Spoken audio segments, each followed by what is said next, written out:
Безумная партия Нодирбека Абдусадорова против Энди Вудмана, который считается реинкарнацией Фишера. d4 двигает Надирбек, юный Фишер, Энди Вудман двигает конь f6, c4, e6 с перестановкой ходов. Это у нас ферзевой гамбит, конь c3. Турнир проходит в городе Мальме. Встреча вживую. И удастся ли Надирбеку двинуть малого в песочнице? Давайте посмотрим. Слон b4 вяжет Энди с коника на поле c3. Это у нас защита Рогозина. Ферзь a4 получает шах под угрозой взять этого слонину. Поэтому надо выводить коня, чтобы его удержать. Именно так играет Энди Мияги. Можно бы уже добавить конем на поле e5, но тогда просто слон d7 и с шахом будет тырить нашего коня. e3 Надирбек укрепляет пешечку d4, рокировка, ферзь c2 и ладья e8. Партия несбывшихся надежд и диких поворотов, разворотов. Градусник будет скакать, как мартышка в азиатском зоопарке. Слон d2, чтобы на взятие слоном на поле c3 забрать слоном, не портить себе пешечную структуру. Слон f8. Передумал Энди брать этого коня, скорее всего решил сыграть где-то g6, чтобы слона закаруанить, поставить на большую диагональ. Слон e2 готовит Надирбек рокировку, и вот здесь конина напилась виагры и скаканула на b4. Гарда ферзю где-то присматривается к полю d3, но слон это поле защищает, поэтому просто ферзь b1, dc. Скинул напряжение в центре, как электрик, обрезал провода.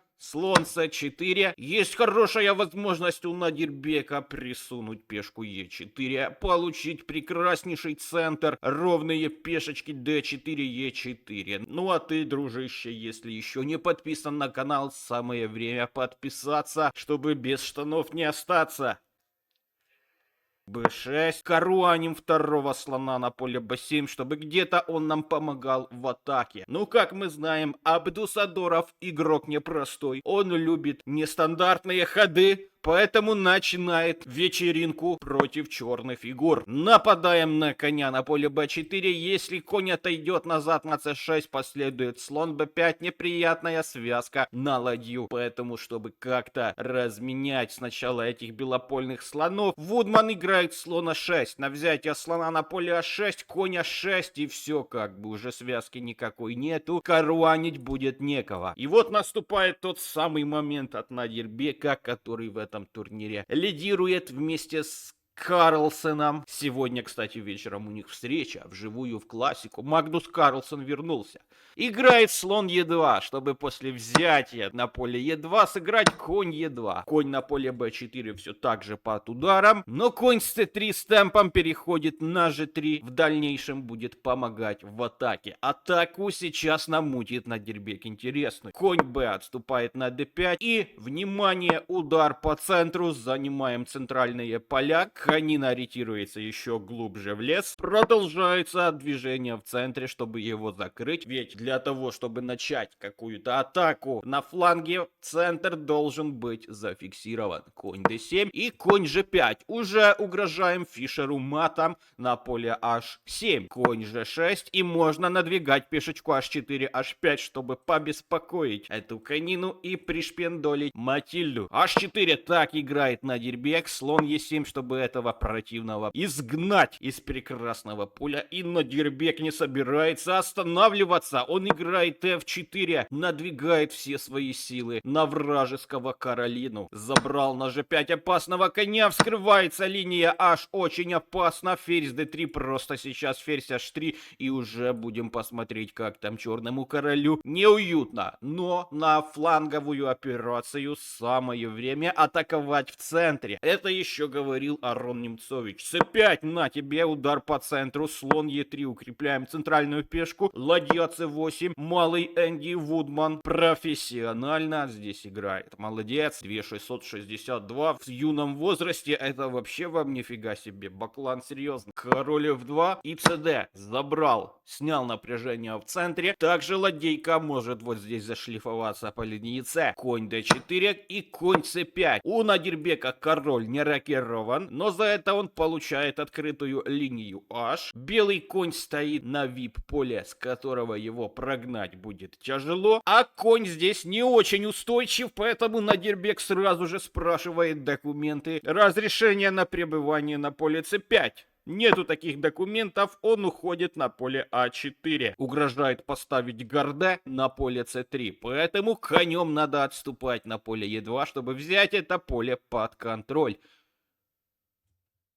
Вудвард ошибается, играет ладьей на c4. Все понятно. Молодец. Ферзь b3 нападаем сразу на две фигурки. Единственный ход, чтобы защитить это ход b5. Так играет Энди. Ладья c1 предлагаем разменять. Создаем угрозу взятия этой ладьи. После взятия ладьи конь c4 зависает, падает конина. Поэтому его надо отводить от греха подальше. Ладья d1 на линии h. У нее пока нету никаких перспектив. А вот на ферзя пострелять, это самый сок. Также можно как-то слона своего через c5 на d6 задвинуть. Главное не зевнуть пешку на f4. Переводит своего ферзя на поле e4. Будет сейчас Надирбеку угрожал. Падает конь, падает пешка и ферзь f3. Надирбек предлагает разменять этого страшного ферзя, чтобы попытать свою удачу в эндшпиле. Ведь угрожает ладья d6. Ладья будет вынуждена вставать на поле b6, защищать слабую пешку, и как-то там Надирбек потом его выцепит. Ферзь А4, мы угрожаем тебе как-то c2 заехать, или же сдвоиться на c2 заехать, или там как-то просто удары. Ладья d2, происходит размен на поле c1, конь c1, конь e7. Какой непростой соперник этот мальчик. Конина уже пойдет на поле d5 и будет где-то месить глину на поле f4. Конь e2, конь d5, и Надирбек врывается в атаку, пользуется тем, что вражеский ферзь отключен от этой игры и не будет в состоянии быстро переметнуться к защите короля. f5 двигает Надирбек. Если забрать эту пешку, понятно, что летит конина. Ферзь а7 потихоньку подводит своего ферзя поближе, там, где попе тепло. f6 Надирбек задвигает поглубже, но это ошибка. Лучше было бы сыграть конем на d4, нападать на эту пешку, усиливая давление на поле e6, потом еще ферзь g4, как-то так. Но в партии f6 задвинул с кайфом, ферзь c7 и ферзь e4.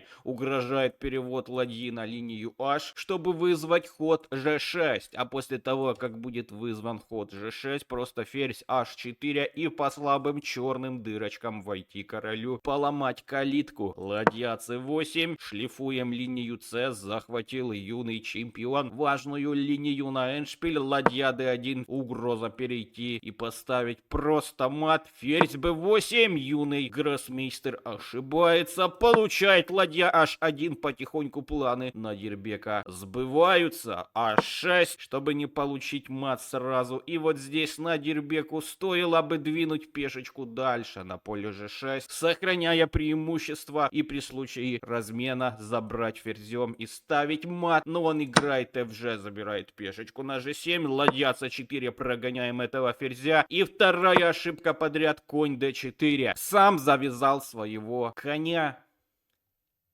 Но давайте смотреть, что будет дальше. Сильным ходом конь c3, Вудман откидывает вражеского ферзя на поле f4, конь d5, еще разок, ферзь e4, давай еще разок, конь c3, еще разок. И чтобы не было повторения ходов, Надирбек играет ферзь e3, ведь у него перспективная атака, а этот Кобылянский устанет скакать. Конь d5, еще разок, ферзь d3, уже нету никаких плясок, король g7 сюда, и начинается свистоплясово с черным королем. Выпускает малой позицию. Абдусадоров мастерски переводит своего ферзя, жертвует коня. Если забрать этого коня, просто мат на поле g7. Такое Вудмана не устраивает. Защищаемся от мата. Ладья h4, коня надо как-то придержать, чтобы он не волновался. Он здесь еще пригодится. И ладья c3, нападение на ферзя. Ферзь g5. Черный король сейчас будет терпеть бедствие. Ладья 3, пешечку надо в Надирбека свистнуть. Ладья G4 и ладья А8. Позиция +1 и 2. Небольшое преимущество у белых за счет слабого черного короля. Король G1, чтобы не попадать ни под какие шахи, чтобы не было никаких там F6 неприятных с разменом. Ферзь G8 ошибочка, и Надирбек говорит: поцелуйся с моей ладьей. Хорошо, я отступаю, я боюсь. И задвигает Надирбек этому мистеру ладейку на поле G7. Ферзь атакован, пешка атакована, ферзю надо куда-то убегать. И вот эту партию заканчивал ход ладья G3 или же просто король H2. Надирбек играет конь F3, выпускает все свое преимущество. Малый подсуетился, увидел, что за беда. Ладья G8 сразу же поставил на размен. Вот это все дело. Ферзь G4, ферзь E3, сильный ход, шах. Король сильно отступает на F1. Еще раз шах, король сильно отступил на F2. И ладья C8, малый опять ошибается. Энди желает задвинуть ладью на C2, но зевает ход ферзь G5. После хода ферзь G5 уже никакие шахи здесь ничего не дают. Просто король сюда убегает, и если ладья C8 отступает назад, партию решает ход H7 с угрозой просто дать шах на поле G8. Защита есть, но она такая себе. Сначала конь E7, потом падает вот здесь пешка, потом как-то сюда подводим своего орешка, чтобы его разменять. Разменялись, и король G4, король просто идет выносить посуду. Но в партии, имея всего несколько минут на ход, Надирбек находит ход ферзь G5, потом получает конь E3 и ходом король G1 немножко подвыпускает свою победу. Конь D5, король H2, ферзь E4, следовало бы играть королем на поле G3, чтобы парировать все возможные угрозы, и потом просто забрать пешку на поле F7. Надирбек забирает пешку на поле F7, тем самым опять выпускает свою победу. Это цейтнот, ребята. Здесь все возможно. Ладья G8 сильный ход, и ладья G7 сильный ход. Предлагает размен на поле G7 в случае взятия. Пешка контролирует поле G7. Ферзь заехал с матом. Ферзь F4, шах. Поменялся.